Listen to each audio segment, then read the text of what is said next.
Happy Glacier Science Day! It's Ranger Melissa. I'm on the east side of Glacier National Park, right here at the St. Mary Visitor Center.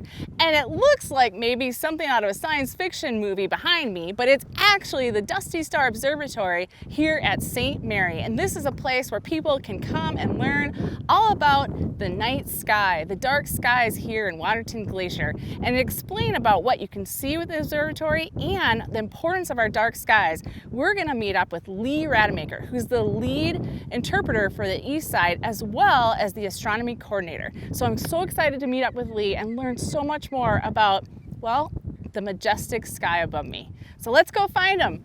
I'm actually right here, Melissa. Whoa! Hey Lee, you scared me. What, you just popped right out of the observatory? Yeah, well, welcome to Dusty Star. Come on in. Oh yeah, I'm excited. So this observatory is it's the tan structure that you see that looks kind of like a dome in the visitor center parking lot. And it is a 12-foot observatory, so 12 feet across, and the roof of this observatory opens up to the night sky and can spin all the way around to see the entire night sky. Oh my gosh, so everything can rotate. Yep. Wow. So we've got the rotating dome. So we got the rotating dome. Okay. We've got the slot cover that opens up to see the night sky. Yep. We've got computer equipment that allows the dome to talk to the telescope and the computer. Okay. And then you get to the stuff here in the center of the observatory. The computer can tell the telescope where to point and control where the whole thing is pointing. The dome, the telescope, everything. It'll point to something with pinpoint accuracy and get it in the center of the monitor every time. Wow, that's amazing. Yeah, and we have a 20-inch plane wave telescope, and that means the big mirror down here at the base is 20 inches across, and that allows us to gather a whole bunch of light from distant, faint objects. Wow. So without that, we wouldn't be able to see a galaxy or a nebula that's so far away that you can't see it with your naked eye. It requires a big mirror and a big telescope. All the way back here at the bottom is the main primary mirror, and then all the way up towards the top is a smaller secondary mirror. So this is a really awesome instrument that the Glacier National Park Conservancy funded and allowed us to purchase. They almost fund the astronomy program on their own. Very little of the park's funds go into this program. Wow, that's amazing. This telescope is set up a little bit differently than what you would see, like, in a backyard telescope. Yeah.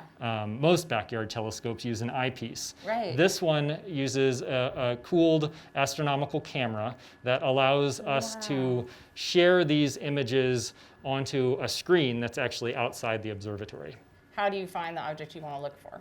So our computer has a catalog, a visual catalog of all of the objects. So we can type an object into the computer if we know what it is, or we can just click on the screen and say, go here, and the telescope will slew or move to that object. So tell me, what are some of your favorite, I don't know, like either your favorite things you've seen through this in the night sky, or maybe some of the more popular ones that visitors enjoy? Yeah, so probably some of the objects that, actually a lot of the objects that we see are probably ones you're pretty familiar with. So obviously the moon is an easy target, and sometimes that's the only thing we can see if it's a full moon, and it's so bright out? Yeah, it's washing out most of the other dim objects. But we can also see planets. Saturn and Jupiter are really cool to look at. You can actually see some of the banding and striping on Jupiter. You can see the rings and moons of Saturn.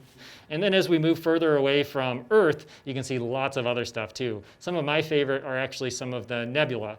And nebula are these gaseous clouds in space that are either a star that's kind of reached its end stage of life, or just clouds of dust that are hanging there in space that are illuminated by nearby stars. One of the reasons I find so much interest in looking at them is they're colorful. They've got depth. They've got movement almost. You can kind of picture this process of a star kind of puffing off of its outside layers as it drifts off into space, and then getting lit up in colors like blue and green and red. Wow, that is so cool. I mean, you really can't help but feel a little bit of awe and feel a little bit dwarfed when you look at another galaxy. So one of my favorite galaxies to look at is the Whirlpool Galaxy. So you can kind of picture it as this face-on view of a galaxy, almost like you're looking straight down at a dinner plate.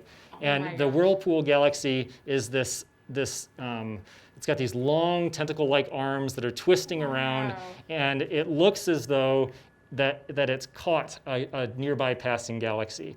So the galaxy is just barely interacting with another smaller dwarf galaxy off to the side. Wow, and you've seen this. Oh yeah, it's one of the objects that we look at each night we're doing programs. I would love to see that. What kind of programs do you offer with this observatory? And then I think you also have kind of just a larger overall program for the whole park for the astronomy program, right? Yeah, so we're really lucky to be able to offer these programs, again, because of the help from the Conservancy.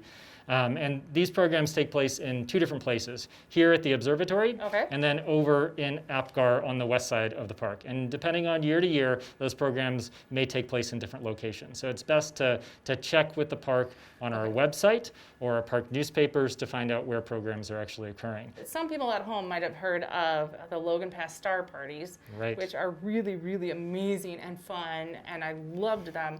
And I don't know if you can just speak to a little bit about how they are and if they'll ever come back.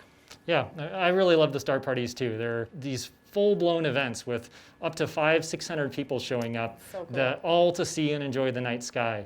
And we invite our friends from the Big Sky Astronomy Club, who are a local astronomy group outside of the park on the west side, to bring up their telescopes, and they help us meet the needs of all those 500 people by setting up like 20 different scopes. Wow. Yeah, I love those programs, and we will get back to being able to do those as soon as we are able. And I've been to one, and I remember that we had so much fun and loved it so much we went and bought a telescope. I actually have one outside that I can show you a little bit about how we use the telescopes in our programs. Awesome. Well, let's go see it. I can't wait. All right. Yeah, so this big black tube is one of our Dobsonian telescopes that we use during our nightly programs, but we have several different types that we use. This type is unguided, so an astronomer would actually have to physically move this one around in order to point it at distant objects. Why do you have such a big program in Glacier, and why is it important that we are discovering the night sky here? Well, I mean, going back 10 years ago when this program first started, it was really an attempt to celebrate something that Glacier had. We had great access to dark skies, and we were looking for opportunities to share that with the visiting public. As the years have passed, we've kind of morphed into, and actually a lot of parks have morphed into, not just recognizing and celebrating the dark skies, but also working to gain recognition and protection for the dark skies. And so that has kind of evolved into us becoming international dark sky parks. So here, we're not just Glacier National Park, we're Waterton Glacier International Dark Sky Park. And that was given to us because of our quality of night sky viewing. Is that correct? Yeah, so we have fairly pristine dark skies, not a whole lot of light pollution nearby. We don't have big cities causing sky glow off on the horizon. Our skies are really pretty dark. So dark, in fact, that we got a really high designation by the International Dark Sky Association. I know how important dark skies are for wildlife. I know a lot of nocturnal animals need these skies to be pretty dark so that they can find food, or maybe somebody doesn't find them. But why are these night skies so important for people? Well, I mean, you talked about wildlife needing dark skies because they're nocturnal or because they need to rest at night or whatever. But people are like that too. I mean, every single organism physiologically relies on a pattern that has existed on Earth, since life formed here. And that day-night cycle rules us all. Yeah. Even if we live in a city that has lots of light pollution, our bodies still need that reset period. But to go back to your point about the cultural connections, since the beginning of time, as people were, sitting around a campfire at night and looking up, the night sky was a dominant feature of their world. And the stories that grew out of the comets and meteors and all of these really important events came to be the way that people moved their culture through time. And that celebration and recognition is a big part of what our astronomy program here is about. What a great program, and what a great certification that was given with a lot of hard work and a lot of effort. But how do we share with people who can't get here to observe the dark night sky here? Yeah, so somewhere up above 80% of the United States can't see the Milky Way. Almost 99% of us live in a place where we have some light pollution. So pretty much everybody doesn't have Glacier's night skies, but everybody can have access to Glacier's night skies through a couple of ways. You could visit, which obviously everybody can't do that. It's expensive to get here. Or you could log on to our website and go to our webcam page and look at our dark sky webcam. Wow, so cool. So there's a webcam on the observatory? Yep.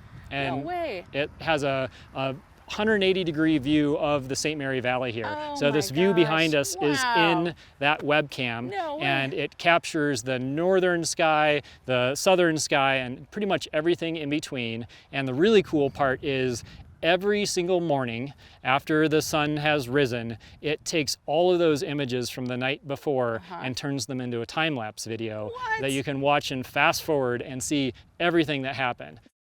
Thank you, Lee. This has been so amazing, and I'm just thrilled to have learned all about the equipment, the program, the special certification that we have here, and learning more about our dark skies in Glacier National Park, and don't forget Waterton.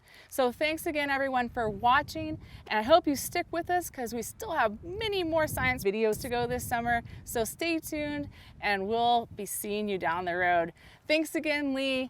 And to all of you, happy Glacier Science Day! Bye! Bye-bye!